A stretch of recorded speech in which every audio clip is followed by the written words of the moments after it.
Hello friends, welcome to my channel. అందరూ ఎలా ఉన్నారండి? ప్రతి ఒక్కరికి ఎంతగానో ఉపయోగపడి మీరు ఇంతవరకు ఎక్కడ చూడని ఎవరు చెప్పని మన టైంతో పాటు మనీని సేవ్ చేసుకొని మనకు పనికిరావని పడేసే వస్తువులను ఎలా యూజ్ చేసుకొని మన టైంతో పాటు మనీని సేవ్ చేసుకోవడానికి చాలా మంచి కొత్త యూస్ఫుల్ టిప్స్ అయితే ఈ వీడియోలో షేర్ చేయబోతున్నాను. మిస్ చేయకుండా ఎండింగ్ వరకు చూడండి. ఫస్ట్ టిప్ అయితే తెలుసుకుందాం. రెగ్యులర్ గా ఈ టిప్ అయితే చాలా బాగా యూజ్ అవుతుందండి. మన బాత్రూమ్ లోని వాడే స్టూల్స్ గానీ పీటలు గానీ ఈ విధంగా సోప్ మార్కులు వాటర్ మార్కులు అనేవి పడిపోయి చాలా అసహ్యంగా కనిపిస్తూ ఉంటాయి కదండి. అలాగే క్లీన్ చేసేసిన తర్వాత కూడా మనకు మరకలు అనేవి అలా తెల్లగానే ఉండిపోతాయి.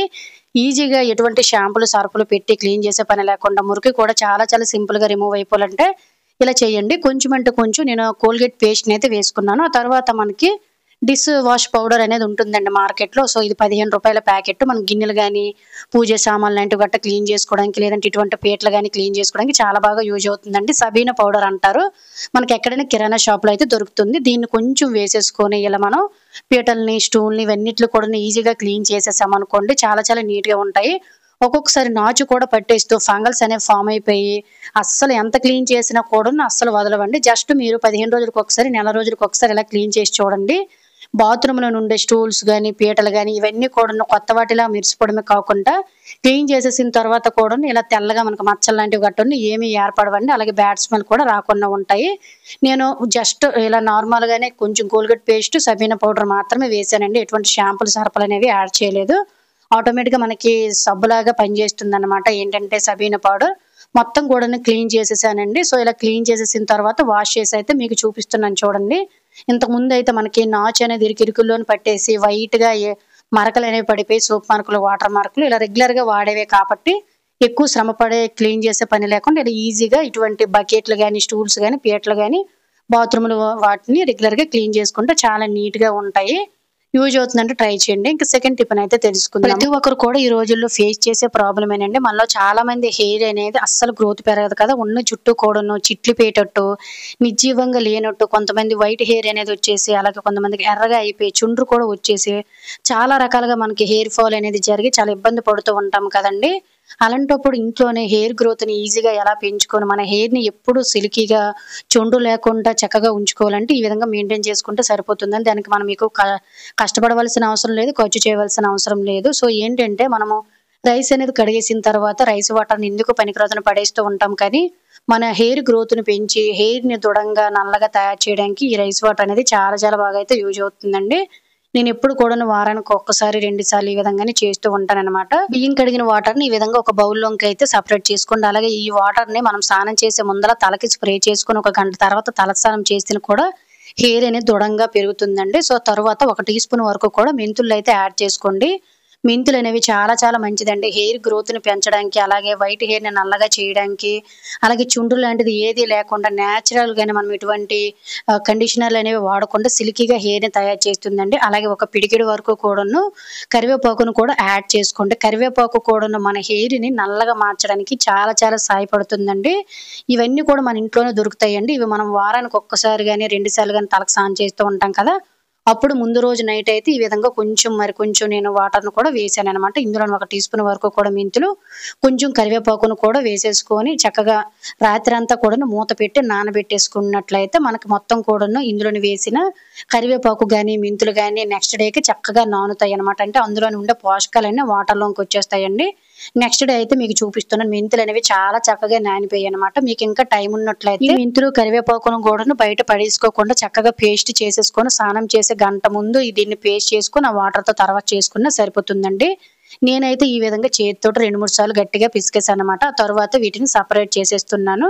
ఆ తర్వాత ఇందులో అంతా కూడా స్ట్రెయిన్ చేసేసుకున్నానండి. స్ట్రెయిన్ చేసుకున్న ఈ వాటర్ లో మనం రెగ్యులర్ గా ఏ షాంపూ అయితే వాడతామో ఆ షాంపూను 1 గానీ 2 గానీ యాడ్ చేసుకోండి. మీ హెయిర్ గ్రోత్ ని బట్టి అన్నమాట. నేనైతే ఎప్పుడు ఇలానే చేస్తానండి. చాలా మంది చేసే మిస్టేక్ ఏంటంటే డైరెక్ట్ గా షాంపూని తల మీద వేసేయడమో లేదంటే చేతుల్లోని వేసేసుకొని తలకి రాసేయడం వల్ల షాంపూలో మనకి చాలా రకాల కెమికల్స్ ఉంటాయి కాబట్టి అవి డైరెక్ట్ గా మన హెయిర్ ని డ్యామేజ్ చేస్తాయండి. అలాగే హెయిర్ కూడా మనకి డ్యామేజ్ అవ్వడానికి మెయిన్ రీజన్ ఇది ఒక్కటి అన్నమాట. ఇందులోనైతే నేను 1 షాంపూ ప్యాకెట్ అనేది వేసేసాను అనమాట. దీన్ని మనము వారానికి 2 సార్లు మగవారైనా ఆడవారైనా ఎవరైనా చేయొచ్చండి. దీనివల్ల ఎటువంటి సైడ్ ఎఫెక్ట్స్ అనేది ఉండదు.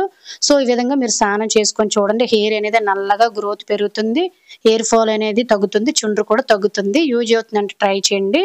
ఇంకా థర్డ్ టిప్ అయితే తెలుసుకుందాము. మనం కిచెన్ లోనే ఎక్కువగా మిక్సీ జార్స్ లోనే రోజుకి ఏదో ఒకటి మిక్స్ చేస్తూనే ఎక్కువగా వాడుతూనే ఉంటాం కాబట్టి సో వాటి లోపల ఉండే బ్లేడ్స్ అనేవి షార్ప్నెస్ అనేవి తగ్గిపోయి ఒక్కొక్కసారి మనం ఏవైనా మిక్స్ చేసేటప్పుడు కూడాను లోన ఎంత క్లీన్ చేసినా ప్రాపర్ గా క్లీన్ అవ్వదు కదా. అలాంటప్పుడు ఈ మురికి పోవాలి, అలాగే మిక్సీ జార్ అనేది ఎప్పుడు కూడా షార్ప్నెస్ అనేది తగ్గిపోకుండా రిపేర్ రాకుండా ఉండాలంటే జస్ట్ సింపుల్ గా అప్పుడప్పుడు ఈ చిన్న ట్రిక్ ని అయితే ట్రై చేసి చూడండి. చాలా చాలా బాగా అయితే వర్కౌట్ అవుతుంది అనమాట.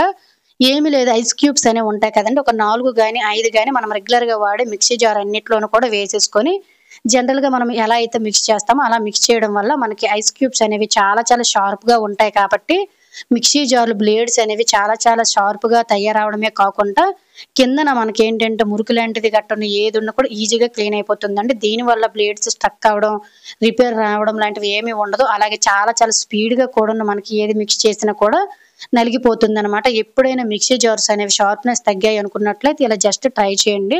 ఇలా నెలకొకసారి చేశారనుకోండి మిక్సీ జార్లు అసలు రిపేర్ వచ్చే ఛాన్సే ఉండదు.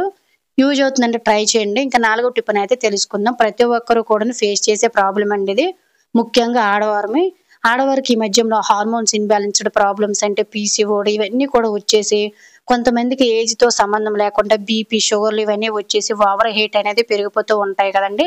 హెల్త్ ప్రాబ్లమ్స్ వల్ల అవ్వచ్చు, లేదంటే మనం తినే ఫుడ్ వల్ల గట్ట ఇవన్నీ జరుగుతూనే ఉంటాయి. వీటన్నిటిని కూడా ఇంట్లోనే ఈజీగా మనం ఎలా తగ్గించుకోవాలనేది అయితే తెలుసుకుందాము. మెంతులు అనేవి కిచెన్ లో అందరికీ దొరుకుతూనే ఉంటాయండి. ఇవి హెల్త్ కి చాలా చాలా మంచివే.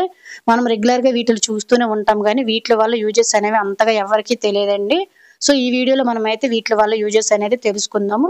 మెంతులను ఒక స్పూన్ వరకు కూడాను తీసేసుకొని ఇలా ఏదైనా గాజు బౌల్లో గానీ లేదంటే గాజు దాంట్లోనే మనం స్టోర్ చేసుకోవాల్సి ఉంటుందండి. నార్మల్ స్టీల్ అంటూ గట్ట యూజ్ చేయకూడదు. సో 1-2 సార్లు మనం మెంతులు కడిగేసుకుంటే సరిపోతుంది. డస్ట్ పార్టికల్స్ ఏమున్నా క్లియర్ అయిపోతాయి అనమాట. నైట్ టైం ఈ విధంగా ఏదైనా మీ దగ్గర ఎలాంటి మగ్గు గానీ ఉన్నట్లయితే ఒక స్పూన్ వరకు కూడాను చక్కగా ఒక మెంతులు వేసేసుకొని ఇందులో మీకు కావాలంటే 1 లీటర్ 2 లీటర్ను కూడా స్టోర్ చేసుకొని రోజంతా తాగొచ్చండి. ఇందులోనే వేసేసిన తర్వాత మూత పెట్టేసి ఓవర్ నైట్ అంతా పక్కన పెట్టేసాం అనుకోండి, నెక్స్ట్ డేకి మనకు మెంతులు అనేవి ప్రాపర్ గా నాని ఆ పోషకాలన్నీ వాటర్ లో కలుస్తాయి. అండ్ అలాగే మనకి టేస్ట్ కూడా చాలా బాగా చేంజ్ అవుతుంది. రాత్రి అంతా కూడా నేను పక్కన పెట్టేసిన తర్వాత మార్నింగ్ మనకి వాటర్ కలర్ కూడా చేంజ్ అయిపోతుందండి. మంచి వాసన కూడా వస్తుంది. దీన్ని మనము మార్నింగ్ నుంచి లీటర్ వాటర్ లోని మిక్స్ చేసేసుకొని చక్కగా తాగొచ్చు అనమాట. ఇలా తాగడం వల్ల మన ఆడవారిలోని వచ్చే హార్మోన్స్ ఇన్బ్యాలెన్స్డ్ ప్రాబ్లం, లేదంటే హెయిర్ అనేది ఊడిపోవడం, వేడి చేయడం, పింపుల్స్ వచ్చేయడం ఇవన్నీ కూడా చక్కగా తగ్గిపోతాయండి. అలాగే బీపీ షుగర్ ఉన్నవారు కూడాను మనం రెగ్యులర్ గా ఈ వాటర్ ని మనం తాగడం వలన చక్కగా బీపీ కంట్రోల్ అవుతుంది, షుగర్ అనేది రాకుండా చేస్తుందండి, అజీర్ణ సమస్యలు అనేవి రాకుండా, అలాగే వెయిట్ పెరగకుండా చక్కగా మనం వెయిట్ తగ్గడానికి కూడా ఈ వాటర్ అనేది చాలా చాలా బాగా యూజ్ అవుతుంది. ఖచ్చితంగా యూజ్ అయినట్లయితే మీ ఫ్రెండ్స్ అండ్ ఫ్యామిలీకి షేర్ చేయడం అయితే మర్చిపోకండి. ఇంకా 5వ టిప్ అయితే తెలుసుకుందాం. నార్మల్ గా మనం పూజ చేస్తూ ఉంటాం కదండి. ఇలా పూజ చేసేటప్పుడు మన పూజ రూమ్ తో పాటు మన ఇల్లంతా కూడా మంచి సువాసన వెదజల్లాలంటే సింపుల్ గా ఇలా ట్రై చేయండి. నార్మల్ గా మనం దీపం ఎలా అయితే పెడతామో అదే ఆయిల్ లోనే మనం జస్ట్ దీన్ని చిన్నది యాడ్ చేసుకున్నట్లయితే సరిపోతుంది. అలాగే ఫ్రెండ్స్ ఇంకొక చిన్న రిక్వెస్ట్ అండి, ఇంకా మీలో ఎవరైనా మన ఛానల్ సబ్స్క్రైబ్ చేసుకోలేకపోతే ప్లీజ్ సబ్స్క్రైబ్ చేసుకుని పక్కన ఉన్న బెల్ ఐకాన్ ఆల్ యాక్టివేట్ చేసుకోండి. అలాగే వీడియో కనుక నచ్చినట్లయితే ప్లీజ్ ఒక లైక్ చేసి ఇటువంటి యూస్ఫుల్ టిప్స్ ని మీ ఫ్రెండ్స్ అండ్ ఫ్యామిలీకి షేర్ చేయండి. నేను ఎప్పుడు కూడాను దీపం అనేది అందంగా కనిపించడం కోసం నిండుగా ఉంటుందని గంధం కుంకుమతో అలంకరణ చేసుకుంటానండి. ఎప్పుడైనా కూడాను మనం పూజలు చేసేటప్పుడు కొంచెం అంటే కొంచెం జవ్వాది పౌడర్ అనేది ఉంటుంది కదా, మనకి ప్రతి పూజా స్టోర్ లో దొరుకుతుంది. 2 grams వచ్చేసి 30 రూపీస్ అనండి. ఇది చాలా చాలా మంచి సువాసన వస్తుంది రోజంతా కూడాను. దీన్ని ఎక్కువగా టెంపుల్స్ లోన, వ్రతాల్లోన, పూజల్లోనే వాడుతూ ఉంటారు. దీన్ని జస్ట్ మనము పూజకు పెట్టుకునే దీపంలో గానీ లేదంటే దీపారాధన ఆయిల్లో గానీ జస్ట్ మనం కొంచెం యాడ్ చేసేసామనుకోండి, ఎప్పుడు దీపం పెట్టినా కూడా మనకు మంచి సువాసన అనేది వెదజల్లుతుంది. అంటే ఇంట్లో నుండి నెగిటివ్ ఎనర్జీ అనేది పోతుంది. అలాగే మనము ఎటువంటి రూమ్ ఫ్రెషనర్ లాంటివి గట్టా వాడకుండా హ్యాపీగా దీన్ని దీపాన్ని ఎలా వెలిగించేసి పెట్టేసామనుకుంటూ పూజ గదితో పాటు రోజంతా మన ఇల్లు కూడా మంచి పరిమళం అనేది వెదజల్లుతుంది. ఒకసారి ట్రై చేస్తే మీకే రిజల్ట్ అనేది అర్థమవుతుంది. ఇంకా 6వ టిప్ అయితే తెలుసుకుందాం. ప్రతి ఒక్కరు కూడా కిచెన్ లో అప్పుడప్పుడు ఈ ప్రాబ్లం ఫేస్ చేస్తూనే ఉంటారు కదండి. ఏంటంటే మనం రైస్ వండేటప్పుడు లేదంటే పప్పు వండేటప్పుడు కూరలు వండేటప్పుడు ఒక్కొక్కసారి వాటర్ సరిగ్గా వేయకపోవడం వల్ల కానీ లేదంటే ఎక్కువ కుక్ చేసేటప్పుడు అనుకోకుండా అడుగు మాడిపోతూ ఉంటుంది కదండి. ఇలా అడుగు మాడేటప్పుడు మనకు ముఖ్యంగా వచ్చే ప్రాబ్లం ఏంటంటే పైదంతా కూడాను బాగానే ఉంటుంది కానీ అడుగు మొత్తం మాడిపోయి స్మెల్ అనేది మిగతా దానికి కూడా స్ప్రెడ్ అయిపోతుంది. చాలా మంది ముందు గరిటతో తీసేస్తూ ఉంటారండి. ఇలా గరిటతో ముందు తీసేయడం వల్ల మిగతా రైస్ మొత్తం కూడా అదే స్మెల్ వచ్చేస్తుంది. కాబట్టి ఇలా వేస్ట్ అని పడేయకుండా ఆ స్మెల్ అనేది మిగతా రైస్కి కానీ పప్పుకి కానీ కూరలకి స్ప్రెడ్ అవ్వకుండా ఉండాలంటే ఇలా ఒక 4 ఉల్లిపాయ ముక్కలను చక్కగా కట్ చేసి ఇందులో పెట్టేసుకొని మూత నార్మల్గా ఎలా అయితే పెడతామో అలా పెట్టేసుకొని ఒక 10 నిమిషాలు పక్కన పెట్టేసాం అనుకోండి. కొంచెం వేడి అనేది ఉంటుంది కాబట్టి కుక్కర్లోన ఆ వేడికి ఆనియన్స్ వల్ల మనకి ఏంటంటే కుక్కర్ అడుగున మాడిపోయిన స్మెల్ అంతా కూడాను ఈ చక్కగా లాగేస్తాయి అన్నమాట ఆనియన్స్ ముక్కలు. ఆ తర్వాత ఆనియన్స్ ముక్కలను సపరేట్ చేసుకొని పైనుండే కూరను కానీ పప్పును కానీ రైస్ని కానీ సపరేట్ చేసుకొని మనం హ్యాపీగా వాడుకోవచ్చు అనమాట. మిగిలిన అడుగు అనేది ఉంటుంది కదండి, దాన్ని చివరిలో తీసుకుంటే ఎటువంటి స్మెల్ అనేది రాకుండా ఉంటుందన్నమాట. ముందైతే అస్సలు మిక్స్ చేయకూడదు. ఇప్పుడు ఇలా జరిగేటప్పుడు ఒక్కసారి చిన్న ట్రిక్ అయితే ట్రై చేయండి, చాలా యూజ్ఫుల్ గా ఉంటుంది. సో ఇది ఫ్రెండ్స్ ఈ రోజు వీడియోలో అయితే టిప్స్ కనుక యూజ్ అయినట్లయితే please like, share, subscribe my channel. Thank you for watching. By by.